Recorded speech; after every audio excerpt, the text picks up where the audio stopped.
মাজরা পোকা হয়তো কাটে নাই, পচায় যদি কাটতো তাহলে তো নিচে তুইড়ে চলে আসতো।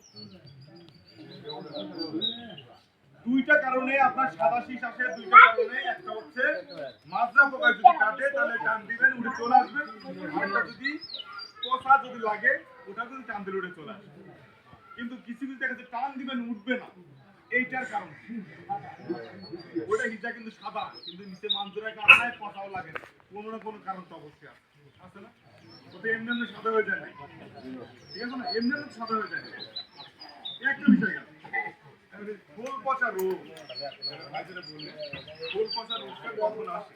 এই 40 থেকে 50 দিন বয়সের মধ্যে একবার আসবে, যখন আপনার গাছের ভিতরে জমির ভিতরে ঠোঁটগুলো অনেক মোটা মোটা হয়ে যাবে, ভিতরে বাতাসের চলাচল কমবে, তখনই ভিতরে একটা ভাবসা একটা গরম থাকে। ওই আবহাওয়াটা যখন থাকবে তখন আপনার ফুল পচা রোগের আক্রমণ হবে। যেটা দেখার জন্য সবচেয়ে সহজ পদ্ধতি হচ্ছে গাছের যে গোড়া যেটা থাকবে আইলের পাশে না, জমির মাঝ বরাবর বা একটু ভিতরের দিকে দেখবেন, গাছের গোড়া থেকে নাড়ালে দেখবেন যে গাছের গোড়ায় গোখরো সাপের গায়ের মতো ছোট ছোট দাগ পড়ে আছে। ছবি আছে আপনার এখানে, এই যে ছবিটা দেখছেন না, গাছের গোড়া দেখবেন এটা উপরে কিন্তু পাতা সবুজ সুন্দর, দেখে মনে হবে কি সুন্দর আমার চারা গাছ আছে। ভিতরে গিয়ে দেখবেন ভিতরে কি খেলা ফেলে। এই যে একটা রোগ, এই রোগটা যখন হবে তখন আপনার ওই গোছাটা ধরে গাছটা দেবেন, ওটার কোনো বৃদ্ধি হবে না, ওখান থেকে কোনো আপনার কোনো কার্যকরী পুষ থাকবে না, থাকবে না, কোনো ধান আপনি ওই গোছা থেকে পাবেন না। লস তাহলে এটা, যদি এই রোগটা আসে তাহলে আপনার ওই গোছাটা লস, ঠিক আছে না? এই ছবিটা দেখতে পাচ্ছেন, এই ছবিটা দেখেন না কেউ কাছে পাতায় এই যে চোখের মতো আকৃতি, এই জিনিসটা আসে নাই, দেখেন না এমন কেউ গাছ। এইটা প্রত্যেকটা জমিতে আপনার এইটা দেখা যায়, পাতার উপর দেখবেন যে লোহাজন মরিচে ধরে রং ধরা মতো চোখের আকৃতির মধ্যে আছে। এই ছবিটা আপনার খাবার তৈরি হবে, যেখানে খাবার তৈরি হবে না, খাবার যত ভালো থাকবে খাবার তত কমবে, যত খাবার কম উৎপাদন হবে আপনার দানায় গিয়ে খাবার কম, যত খাবার কম যাবে কমবে, টিকাবে দিয়ে বেশি হবে।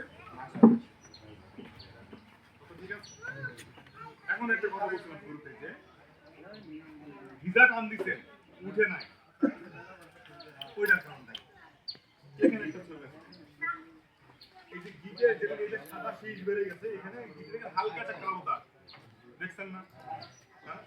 এই যে কালো দাগ, এই কালো দাগটা হচ্ছে আমাদের গিট বা গলা বা গলা বলি, এই গিটের ব্লাস্ট, যেখানে কালো দাগটা হচ্ছে না এখানে সুন্দর মতো করে ব্যারিকেড দিয়ে দিচ্ছে যে খাবার পাতায় তুমি যত উৎপাদন করো না কেন এই দাগ পার হয়ে আমরা এখান থেকে লাইন কাটা, ড্রেনের লাইন কেটে আমার জমিতে চলে গেছে, ড্রেন লাইন কাটা 8টা, আর খাবার উঠে যায়, যত খাবার পাঠাচ্ছে খাবার এখান থেকে এখানে এসব করে ব্যারিকেড, কোনো খাবার এই দাগ পারবে আমাকে পৌঁছায় না, যখনই পৌঁছাবে না তখন পুরো হিজেটা ধরেই খাবে।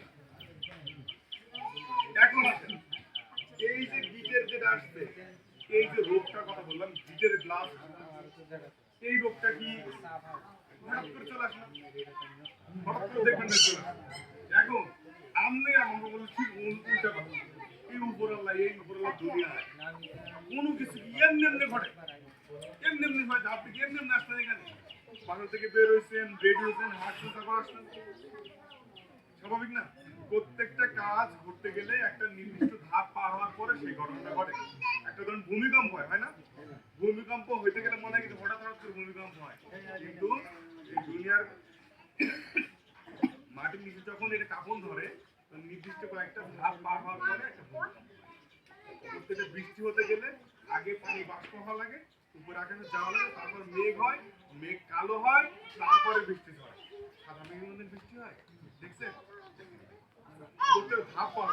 আপনার এই যে গিটের এই যে কালো দাগটা আসার আগে আপনার জমি আপনার কাছে সিগন্যাল পাঠাইছে অনেকবার, আপনি হয় বুঝেন নাই, অথবা বুঝে না বুঝার ভান করছেন, অথবা গুরুত্ব দেন নাই, তো ওটা তো আসেই বাপ দাদার আমল থেকে দেখে আসে। সেটা হচ্ছে কি যে পাতার উপরে যে লোহার যে জংশনের যে দাগটা চলে আসে না, এটা 10 থেকে 15 দিন আগেই চলে আসে আপনার জমি, পরে পাতা থেকে আস্তে আস্তে যখন আপনি কোনো ওষুধ দেন না, যখন কোনো যত্ন, ওটা যখন কোনো ট্রিটমেন্ট হয় না, তখন এই পাতা থেকে আস্তে আস্তে জিনিসটা হিজাতে গেছে, যখন হিজা থেকে ছড়াবে তখন আপনার এই হিজানো সাদা হয়ে পাতা যেটি থাকবে পাতার উপর ঝলসে যাবে, যেখানে পাতা ঝলসে হবে সেখানে কোনো খাবার তৈরি হবে না। এই যে রোগগুলো কথা বললাম, আর একটা রোগ আছে না, লক্ষ্মীর গু। লক্ষ্মীর গু, কি সুন্দর লক্ষ্মীর গু কেন নামটা বলছে? লোককে যে ঘরের লক্ষ্মী কাকে বলে? মা বোনদেরকে তো বলি না, রান্নাঘর সুন্দর করে লক্ষ্মীর গু। লক্ষ্মীর মানে যে তরকারি যে হলুদ, হলুদের গুঁড়া দেখবেন, ধানের ধানটা খইয়ের মতো ফুটে গেছে, যাওয়ার পরে হলুদের যে গুঁড়ার মতো উপরে দানাটা চলে আসছে, আপনার পুরো হিজাটা ধরে কালো হয়ে যাবে। আর এই ধান যদি আপনি সিদ্ধ করে যদি খাইতে যান তাহলে আপনার ভাতের স্বাদ লাগবে তিতা। এই একটা লক্ষ্মী। এখন আমরা বলছি যে ফলন বাড়বে কখন?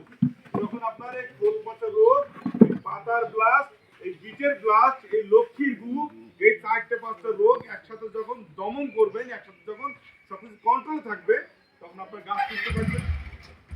যদি সুস্থ থাকে তাহলে আপনার কি গাছটা ফলন বেশি দিবে? ঠিক আছে, এমনি এমনিতে ফলন বেশি দিবে।